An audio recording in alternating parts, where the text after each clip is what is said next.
आयज़ा की माँ आयज़ा का रिश्ता कहीं और तय कर देती है, लेकिन आयज़ा ये शादी करने के लिए नहीं मान रही होती, वो ये शादी नहीं करना चाहती। फ़िज़ा भी कहती है कि तुम्हारी शादी का फ़ैसला अम्मी ही करेंगी, लेकिन आयज़ा इनकार कर देती है। तो इस पर आयज़ा की माँ उसके ज़ोरदार थप्पड़ मारने का कहती है कि अगर तुमने ये शादी ना की तो मैं तुम्हारे थप्पड़ मार दूँगी। आयज़ा वहाँ से गुस्से से चली जाती है।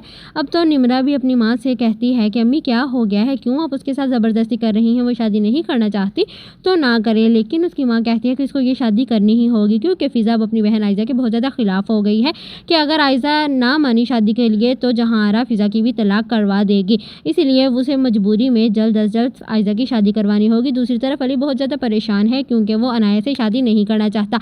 इसीलिए उसामा उसे मशवरा देता है कि तुम अनाया को कॉल करके बता दो कि तुम किसी और से प्यार करते हो।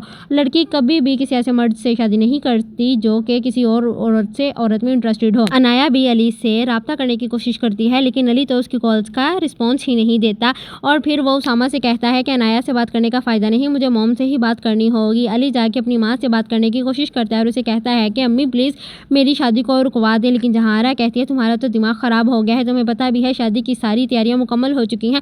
अनाया ने भी शादी की तमाम तैयारियां कर ली हैं, अब ये शादी नहीं रुक सकती, अब तो ये शादी हो के ही रहेगी। अली बहुत ज़्यादा समझाता है कि मैं इस शादी के लिए तैयार नहीं हूँ और ना ही मैं ये शादी करना चाहता हूँ, लेकिन जहांआरा अपनी ज़िद पे अड़ जाती है। वो कहती है अब तो ये शादी हो के ही रहेगी, मैं अपने सर्कल में लोगों को क्या जवाब दूंगी और तुम्हारी वजह से जो अनाया की और मेरी बदनामी होगी उसका कौन जिम्मेदार होगा।